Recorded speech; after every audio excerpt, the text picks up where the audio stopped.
আজকে শাইখ আহমদুল্লাহ বাংলাদেশের একজন উদার মনের আলেম, উম্মতের দরদি একজন আলেম, কথা বলেন ঠিক কিনা? শাইখ আহমদুল্লাহ যিনি বৃক্ষরোপণ করেন, লক্ষ লক্ষ মানুষকে রিকশা দেন, বন্যা কবলিত মানুষকে সহযোগিতা করেন।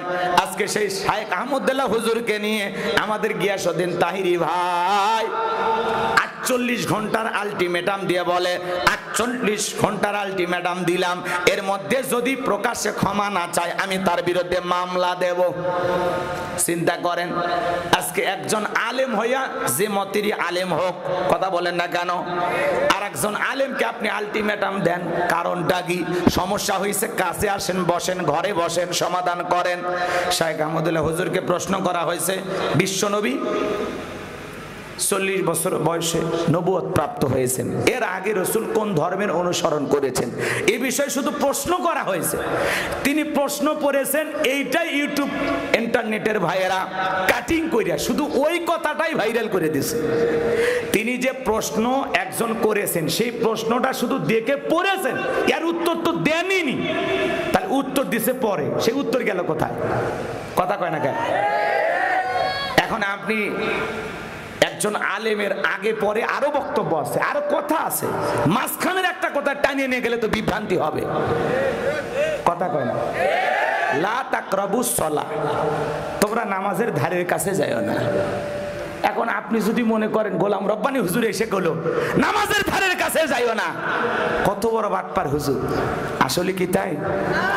আল্লাহ তাআলা পরে কি বলতেছেন? ওয়ান্তুম সুকারা, মানে কি? নিশাগ্রস্ত অবস্থায়। কথা কয় না কে? লা তাকরাবুস সালাহ, তোমরা সালাতের ধারের কাছে যায় না। কখন?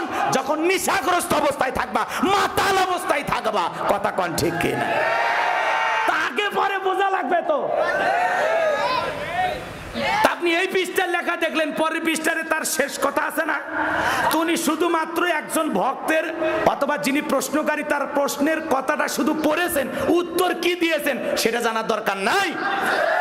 আজকে সেই কথাগুলো না শুনে শাইখ আহমদুল্লাহর মতো একজন বড় আলেম, এখন বাংলাদেশের সমস্ত ওলামা ইকরাম যাকে মহব্বত করে, ভালোবাসে, কথা বলেন না কেন, হাজার হাজার মানুষ যাকে প্রশ্ন করে, যার কাছ থেকে সমাধান নেন, এবং মধ্যপন্থী একজন আলেম, কখনো বড় গলায় কথা বলেন না। কথা বলেন না কেন? শান্তভাবে মানুষকে বুঝান, একজন সুন্দর মনের মানুষ। কথা বলে ঠিক কিনা? সেই প্রিয় শাইখ আহমদুল্লাহ দামাত বারাকাতুহুম, তাকে নিয়ে আপনি এইভাবে আলটিমেটাম দেন, হ্যাঁ? আপনার তো 48 ঘন্টা শেষ, এখন কি করবেন? এই জন্য তাহিরি ভাইকে বলতেছি, যে জায়গায় আছেন ওই জায়গায় থাকেন, এভাবে কাদা ছড়াছড়ি করেন না। কথা বলে ঠিক কিনা? আপনি আপনার জায়গায় থাকেন, শান গান, গজল গান, গান গান, সমস্যা নাই, আপনি যা খুশি তাই করেন। কথা বলেন এখানে। এই জন্য আলেমেরা যে এই যে আলেমে যখন কাদা ছুঁড়ে ছুঁড়ে, এটা দেখতে খারাপ লাগে। মানুষ সবচেয়ে বেশি আমাদেরকে দায়ী করে, হুজুর আপনাদের মধ্যেই তো মিল নাই।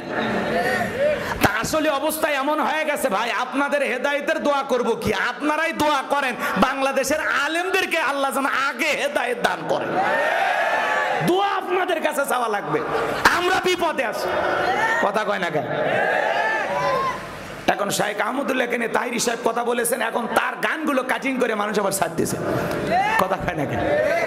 আল্লাহর ধন রসুলকে দিয়া আল্লাহ গেছেন গায়েব হইয়া, আবার রসুল ধন পাইয়া খাজারে দিয়া রসুল গেলেন গায়েব।